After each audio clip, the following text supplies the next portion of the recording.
This is a voice note that I sent to one of my clients that I wanted to share because it shows how my client is triggered from a situation that happened with her partner.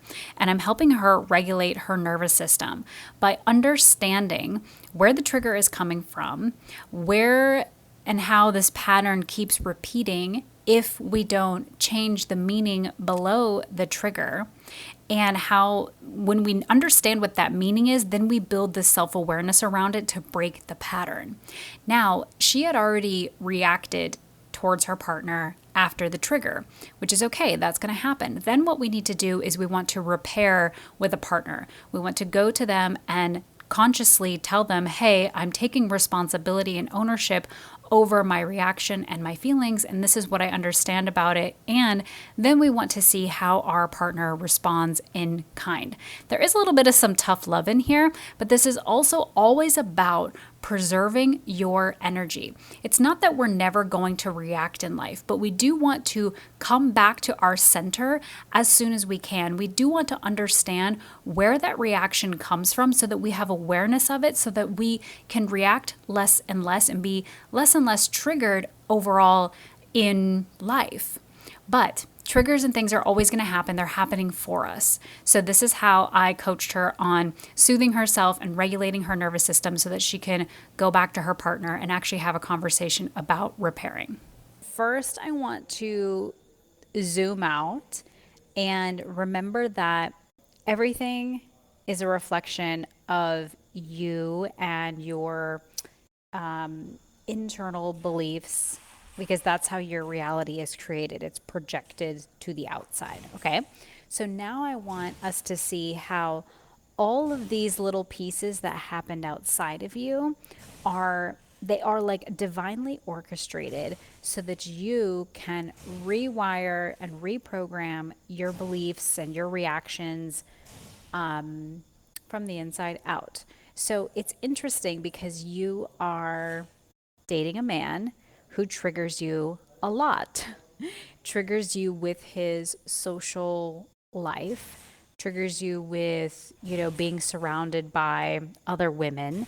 And this is all pointing to you, for you, pointing back to you to heal your insecurity and your confidence, and ultimately for you to have more control over how you feel so that you can see a photo of your social partner, on social media and not automatically assume that he has bad intentions or that he's cheating on you or things like that, because that's automatically jumping to the worst case scenario.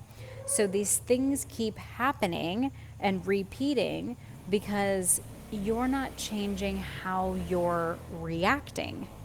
And we have to catch ourselves in this reaction. And I know you said like you were looking back at one of our chats from earlier in the month, and you said that you were going to like stop and question things.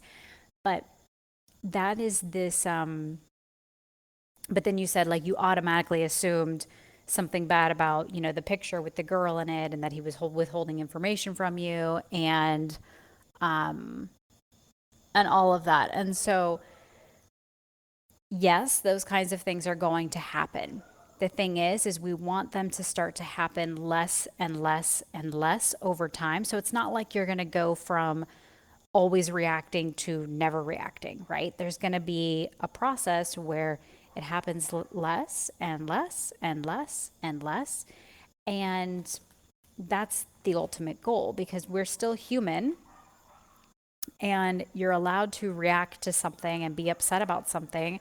But then we also want to, come back to our partner and be like, hey, I shouldn't have assumed these things. Like, I do want to hear your side. I recognize that, I was acting out of a place of insecurity and, maybe a little bit of sadness that I wasn't spending New Year's Eve with you, but you were with these other women. And like, yes, she's your cousin's friend, and, you can't control if she's there or not.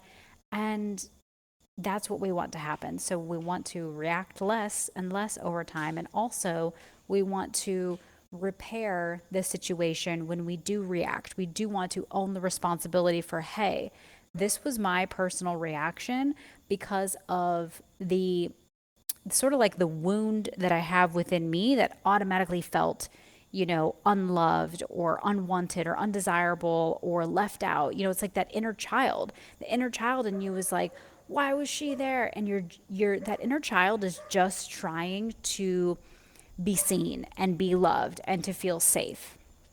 But it's up to you as the adult to catch that inner child before it runs off screaming to everybody else, to catch it and hold her and say, it's okay.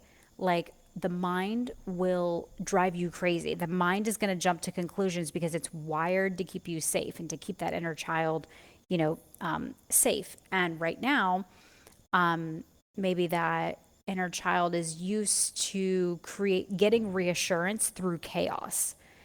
And that doesn't have to be the case anymore. You can give your own inner child reassurance by being with the being with that part of yourself, which is catching yourself in those emotions, taking a deep breath and saying, everything's going to be okay. Because even if something unwanted is happening, I'm still going to be okay. Because the inner child is creating the chaos because it thinks that it's unsafe and it's going to die, right?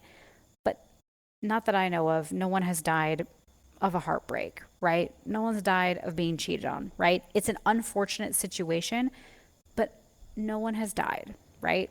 So it's up to you to catch that child and say, okay, your emotions are valid and real, and we are going to be okay.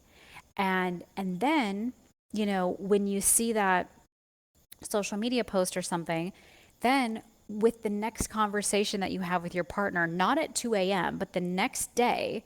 So the ideal thing would have been like, okay, you see the social media post and you spend some time with your emotions and you calm yourself down because you're triggered. That inner child is triggered. And then you calm yourself down, you go to sleep, you understand that everything is working out for you. You understand that if this isn't the man that you're going to be with, there's going to be another man who's going to love you, forever and always, and that everything's going to be okay.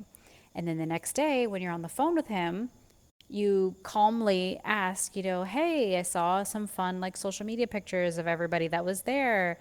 I saw, that Sarah was there. She must have been there with Caroline. And he would be like, yeah.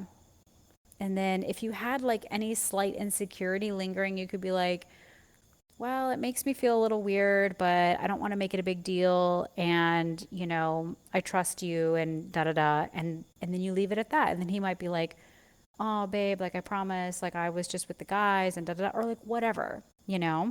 But it's when you can calm yourself down, give yourself some time and some space to relax and, you know, reassure your own self that then you can bring it up calmly in a conversation and perhaps get further reassurance from your partner.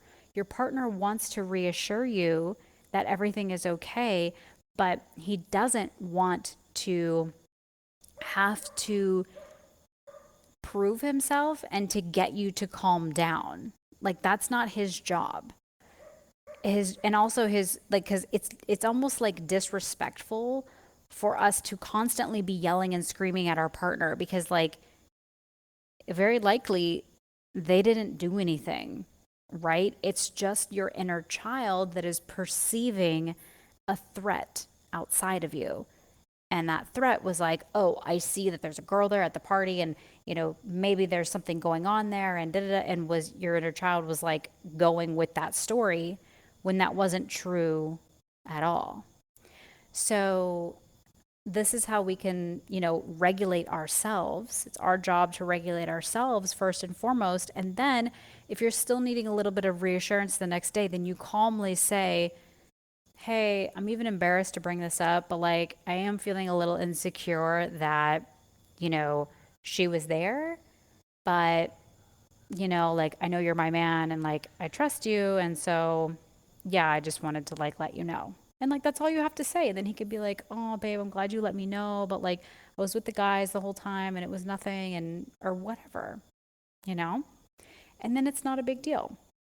And this regulation takes practice because there's going to be, an entire, flood of emotions that's going to be moving through your body, the anxiousness. And you are going to have to put your phone down, walk away, take a deep breath, get in the shower, do a meditation. I mean, meditation might not be the thing for you. You might need to like put on some like heavy metal music, some like loud music and some headphones, and just like you need to find a way that works for you in the moment. Like maybe it's stepping outside, even though it's like negative, whatever, 10 degrees, and just being out there in the cold so that you can feel something other than the anxiety. It's like allowing yourself to like jump around, shake it out, put your phone away, and to move that emotion through your body. And I know that it's tough. I've been there. I can like even feel it as I'm like talking to you about it because I've been there. I've been through those times. And we have to do this for ourselves and for our life to have positive change and for us to have healthy relationships because we need to learn how to relate to things that happen outside of us in a healthy way. It's not your fault that you're getting triggered. This is like an old program that is running that, whatever part of you in childhood, or it could be anything. I mean, it's not necessarily that you learned it from your parents, but you maybe learned it, who knows, like at school, or you learned it maybe in your 20s, but like there's some part of you that like creates chaos to get reassurance, or there's like almost it's like there's maybe an inner child part of you that equates love with chaos. And again, this is no one's fault, but it's just to what to be aware of so that you can change it because it is your program. I'm not saying you chose it, but it is what it is at this point, and the only way to change it is to be aware of it and start to like control it by catching the feelings and saying, okay, I'm not going to react. I'm not going to pick up the phone and like, bitch out my boyfriend for 5 minutes, because that's not helpful. Because if something already happened, it already happened. And so what's calling him on the phone and bitching him out, it's not going to change what already happened. If you think he cheated on you, he already did it, right? So you calling him and getting upset about it is not going to change that fact, right? So you might as well preserve your energy. And you want to be preserving your energy because it's very likely as well that you could be wrong that he didn't cheat on you. So why waste the energy to accuse him of doing that? So that's why it's so important to be calm, be regulated, and then recognize that the one story that you think is true is, there's 10 other, 100 other truths that could be true. And so it's important then to have a conversation from a calm state of being to get the actual facts from your partner.